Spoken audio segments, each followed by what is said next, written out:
I've been trying to make these videos shorter, and every time I try to make it short, it turns out long, so let's see how we go this time.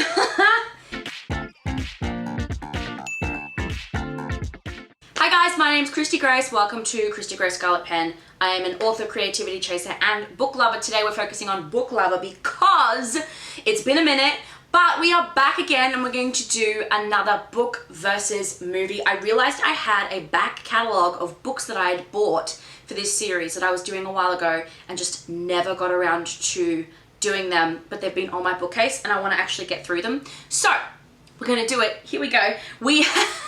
Today, as you probably have already known from the title of my video, we did Father of the Bride.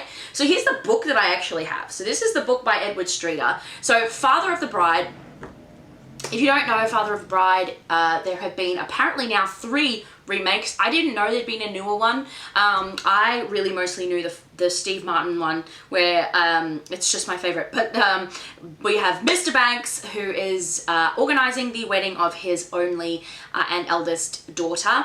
So I didn't realize, as with most things, that this actually was a book first. And incidentally, the book Father of the Bride by Edward Streeter was actually released in 1949. So it's a completely different sort of societal viewpoint from the, I think, 90s when Father of the Bride came out, and then the remake, because there was actually one earlier than that with Elizabeth Taylor in it, and now apparently a newer one. I never looked at when that came out because, to be honest with you, don't care. So my comparison with movie and book is going to be with that film from the 90s with Steve Martin and Diane Keaton in it. And so that's the one we're comparing. But I did read the book. So the good part about this particular book is it's like 230 pages, so it's actually not very long. And so I am going to briefly go over with you guys some of the main big differences and what was good and bad about those things in the book and movie, in the story of Father of the Bride.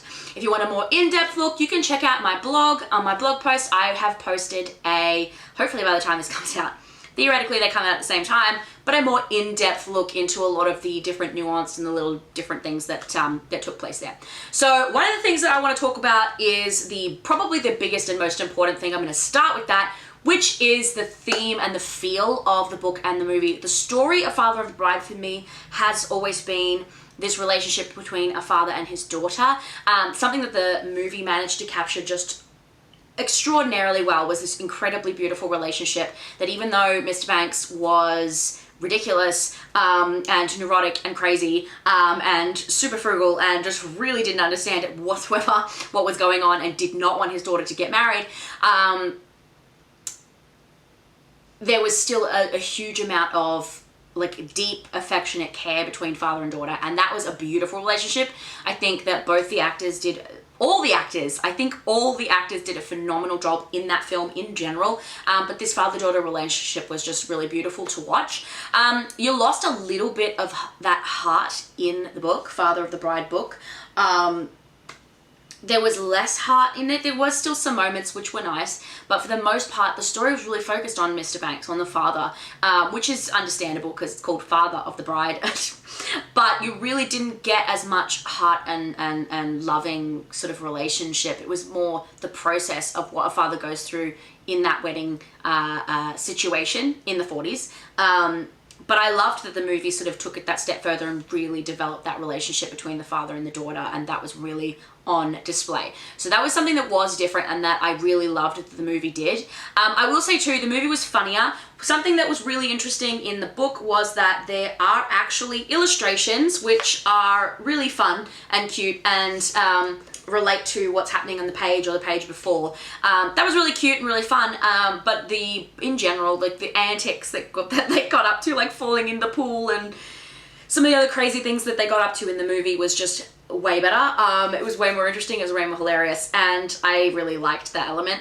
Obviously, you cast someone like Steve Martin, you're going to get some comedic stuff going on. There was some relatively humorous moments in the book itself, but yeah, it just sort of, it wasn't as engaging or interesting. All the characters' names are different. That was one huge difference that really annoyed me, because I'm like, I have to try and keep track of these people with like not the same last name, like the same name. The only name that was the same was Mr. Banks, like that last name. And the biggest disappointment of all was that the book had no Frank. Frank's half the reason I watched this film because he's so funny, and like Martin Short kicked it out of the park. Like he's half the reason I watched the film because he's just so good. This book, the book itself, Father of the Bride, really only had one character that was even close to similar, and he was a snobby caterer.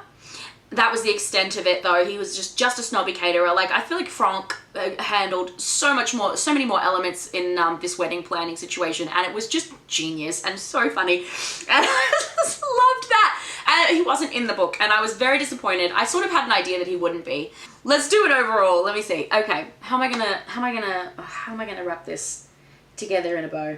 Overall, I felt like the movie really did a good job at getting the key themes, the key moments, the key sort of elements of the novel and put that in the film. It didn't feel overly condensed, even though half the stuff in the movie didn't happen in the book and half the stuff in the book didn't happen in the movie. It still felt like all of the key points and all of those major moments really happened, and you didn't miss out necessarily on anything important, and that was really good. I felt like sometimes movies don't really stick to the script so much, stick to the script, but like sometimes they really just don't seem to capture the key elements or the key emotional cues and that sort of thing. Like this book didn't really have a lot of emotional cues, whereas the movie did, and so I suppose they were a bit freer to sort of explore some of those elements. But yeah, I feel like they didn't miss out on the essence of the book, or the story I should say, which was really impressive, and I was really impressed by that. If I had to pick who won, book versus movie, it's gonna have to be the movie. I'm sorry, not sorry. I mean, this book was written in 49, so this guy's probably dead. I don't even know, I haven't even looked that up. But look, I think the movie wins out. It was really, really well done. It was so beautifully warming and moving and hilarious. And the addition of Frank, I mean, you can't lose. So for me, this book versus movie won out.